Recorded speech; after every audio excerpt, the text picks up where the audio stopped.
followers, Sophie Everwood here, and today I'm here to instruct you on one of the great lost culinary arts, brining. Brining is the process of hydrating each of the muscle cells through the power of osmosis, and through this process, the final meat becomes much juicier and succulent. Let's get started! Okay, and now we shall start on our brine. First ingredient is 3/4 of a cup of salt, 3/4 of a cup of honey. Make sure to get all of it in there. And if you can't get it all out, that's okay, because that is what 10 to 12 cups of liquid is for. And I'm using a combination of chicken and beef broth with a little bit of water just to dilute it a bit. And it's 10 to 12 cups. So we're gonna do 1, 2, 3, 4, 5, 6 cups of chicken broth, 7, 8, 9, 10, which is 4 cups of beef broth. I also have a little bit of vegetable broth with me. And, well, waste not, want not. That's a 1/2 cup of vegetable broth, and then all we need is a 1.5 cups of good old H2O.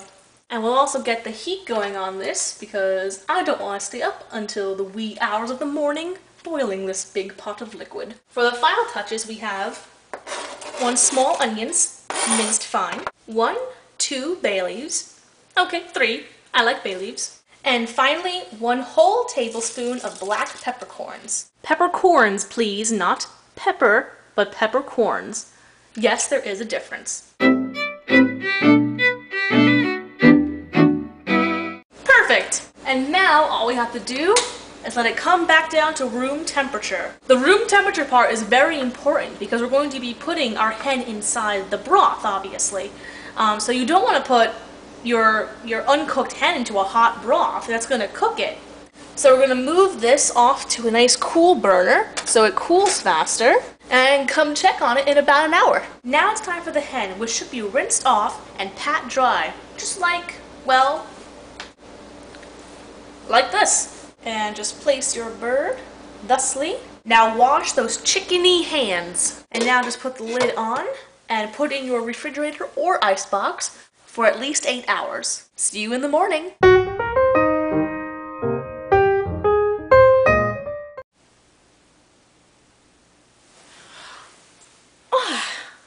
Time to roast a hen.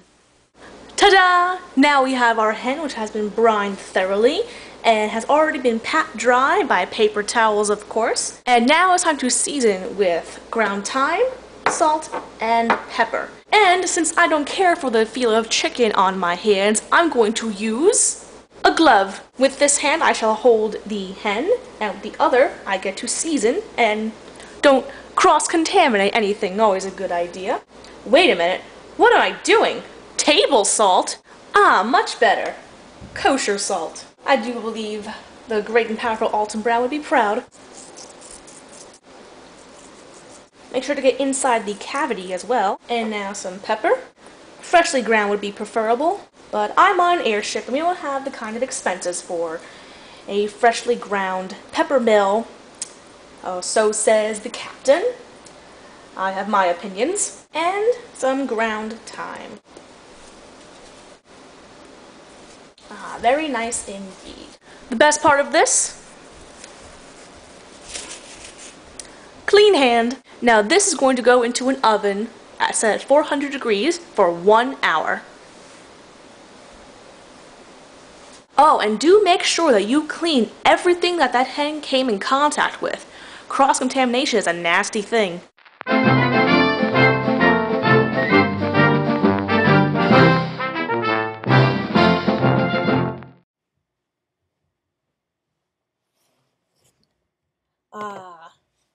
Looks rather nice, wouldn't you say? But even with a little slightly burnt crust, I'm sure this will still be absolutely delicious. Let's find out.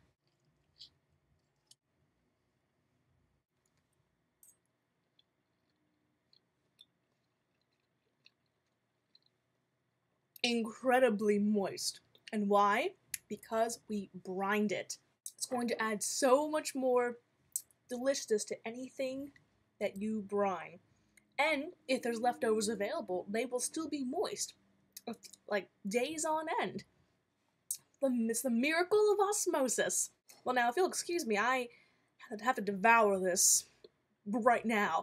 So I hope you all enjoyed and I've learned how to brine and roast your own Cornish game hen, and I hope to see you all very soon. Excuse me, will you? So pinch all my ham and my plum and apple jam, but please leave my butter